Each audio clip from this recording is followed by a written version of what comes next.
Bonjour, aujourd'hui, Inch'Allah, on va présenter notre premier cours à distance sur la notion d'algorithme et sélection de base. Ce cours, bien, ce chapitre fait partie du troisième module qui est consacré à l'approche algorithmique et la programmation générale, qui vise chez les apprenants à développer la logique et puis vous montrer donc comment exploiter la théorie mathématique en se basant sur les langages de programmation et sur l'algorithmique en général. Alors la dernière partie donc consacrée à notre chapitre, c'est la syntaxe générale d'un algorithme. Si vous voulez résoudre un problème, vous allez écrire un algorithme. On va voir maintenant comment écrire un algorithme pour résoudre un problème donné. Alors pour faire la représentation d'un algorithme, il y a plusieurs méthodes et plusieurs moyens. Donc, on peut représenter un algorithme à l'aide d'un pseudocode ou d'un organigramme. Un algorithme écrit en pseudocode est composé de trois parties suivantes. Alors, vous avez l'entête, vous avez la partie déclarative et vous avez le corps. Vous voulez écrire une expression écrite par exemple, alors vous êtes obligé de commencer par toute une introduction. Vous allez détailler après votre sujet et à la fin vous êtes obligé de terminer avec une conclusion. Donc ici pour représenter votre algorithme avec un pseudocode, alors là vous allez utiliser déterminer votre en-tête, votre partie déclarative sur laquelle vous allez définir toutes les données de votre algorithme. Et bien sûr, le corps, c'est là où vous allez développer votre traitement.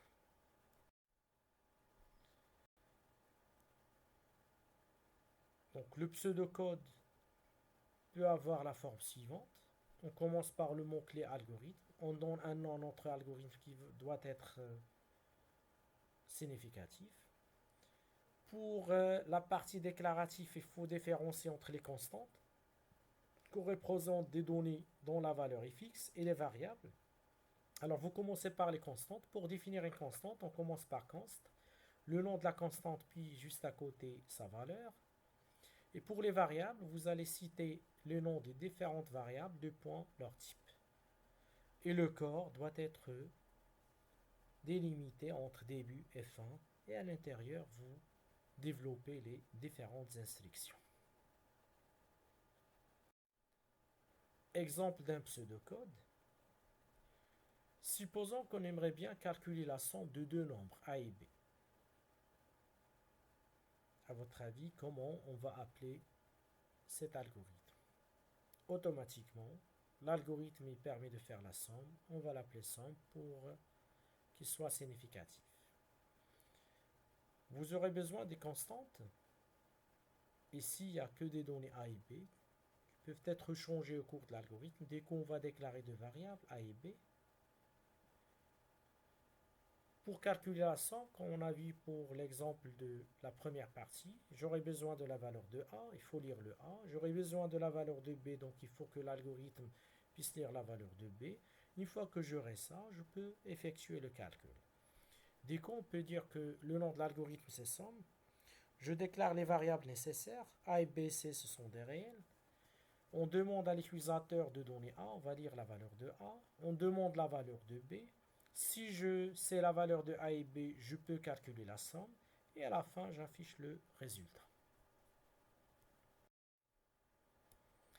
Maintenant, à titre d'exercice, on vous demande de donner l'algorithme qui permet de calculer et afficher la surface d'un rectangle. Il ne faut pas oublier que dans la démarche algorithmique, je vous ai parlé de deux phases. Donc, il y a la phase d'analyse et bien sûr, il y a la phase de conception. Alors, la première question qui se pose, alors quelles sont les données à fournir? Là, vous avez donc un rectangle. Mathématiquement, c'est bien qu'un rectangle est défini par la longueur et puis la largeur. Du coup, les données à fournir, c'est la largeur et la longueur de votre rectangle. Deuxième question, j'aurais besoin de quel est le résultat fourni par cet algorithme. Selon l'énoncé, on cherche à calculer, à afficher la surface. Alors du coup, j'aurai besoin de la surface. Quel est le traitement qu'il faut faire? Alors là, il faut déterminer donc la formule qui permet de calculer la surface. Toujours mathématiquement, la surface est égale à la largeur fois la longueur. Bien sûr, il faut respecter donc la représentation d'un pseudocode. Du coup, on peut donc se retrouver avec la situation suivante. Dans la phase d'analyse, comme je vous ai dit tout à l'heure, vous avez les données d'entrée, c'est la longueur plus la largeur, ce sont des entiers. Et la surface, bien sûr, on lui affecte la multiplication de la largeur fois la longueur.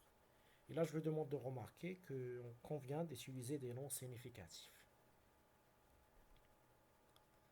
Pour la phase de conception, donc il y a la partie en tête. Donc notre algorithme, puisqu'il cherche la surface, de préférence, il faut l'appeler surface rectangle. Pour la partie déclarative, on aura besoin de 3 variables, la largeur, la longueur et puis la surface, ce sont des réels. Et entre début et fin, c'est là où on va déterminer donc le traitement à exécuter.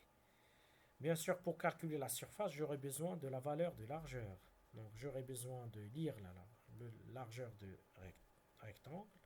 J'ai besoin de lire la longueur. Une fois que j'aurai ces deux informations, je peux calculer la surface. Et bien sûr, à la fin, je peux afficher le résultat.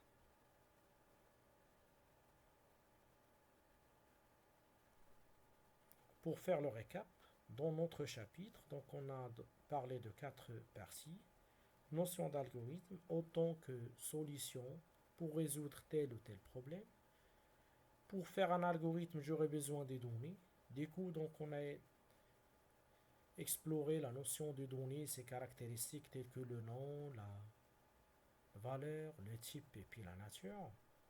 Il faut différencier entre des données d'entrée et puis des données de sortie. Après la troisième partie, donc c'était la démarche algorithmique.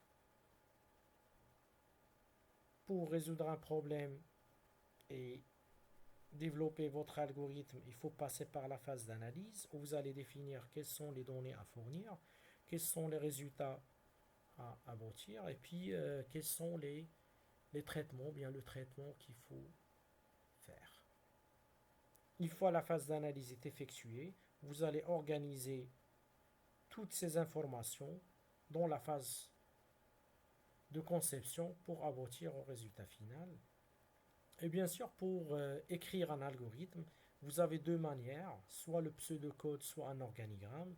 Dans ce chapitre, c'est focalisé sur le pseudocode qui est composé des parties suivantes. Vous avez donc l'entête, vous avez la partie déclarative et vous avez votre corps.